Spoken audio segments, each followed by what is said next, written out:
This pie chart represents all the power produced in the world.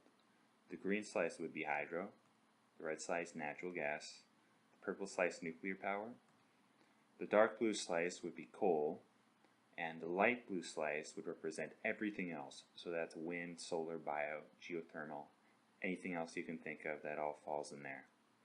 The purpose of this video is to look at the major sources, so we're going to ignore this.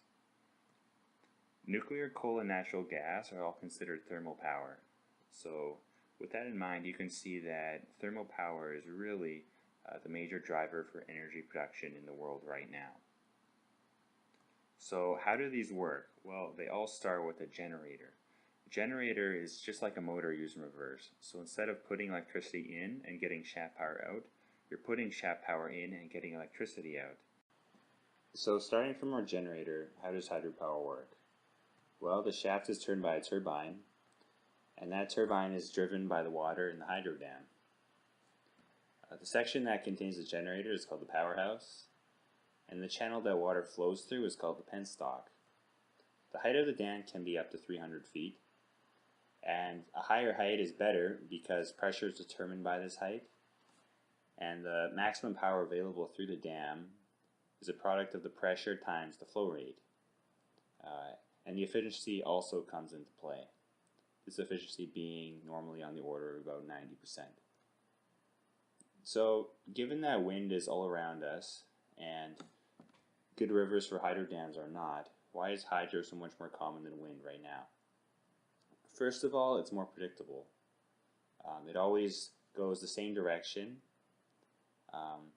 The flow rate can be well known, and it can even be adjusted to match demand if required.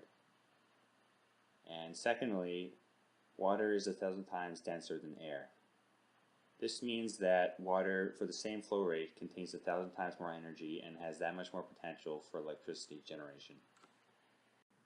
Now let's look at a coal plant and also a natural gas plant, because they're so similar. Okay, again, starting from the generator is connected to a turbine.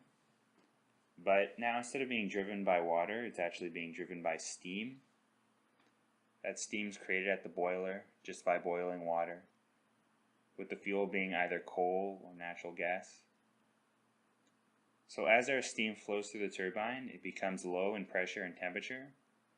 To bring the steam back up to its inlet state, it needs to go through a condenser heat exchanger where it's brought back to liquid, and that liquid's pumped back to the boiler.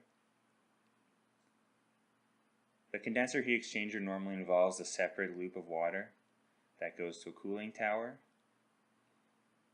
and the boiler always needs to have an exhaust stack where the flumes created by the ignition of coal or gas can be rejected. This exhaust stack normally has what's called a catalytic converter, or an SCR, that helps reduce the impact of these exhaust gases. And also something called an economizer is becoming pretty common as well. This is just another heat exchanger that takes the heat from the exhaust fumes and transfers that to the boiler feed water. So all in all, these kind of plants are about 40% efficient. So what about nuclear power? Well, nuclear power is just another kind of thermal power. So in principle, it will operate very similar to a coal plant. Steam will be generated in the boiler, and that steam will be used to drive the turbine and turn the generator shaft. But for nuclear power, we're going to introduce a third loop containing the reactor. Within the reactor, a nuclear fission reaction will take place, which will heat the water inside it to a very high temperature. But this water can't become steam yet because it's pressurized so heavily. Instead, it will be pumped to the boiler loop, where it will exchange its heat with a second loop of water, which can become steam and drive the turbine as before. Inside the reactor are many fuel-containing vertical rods. These contain uranium-235. There's also what are called control rods there. These can be dipped in and out to control the speed of the reaction.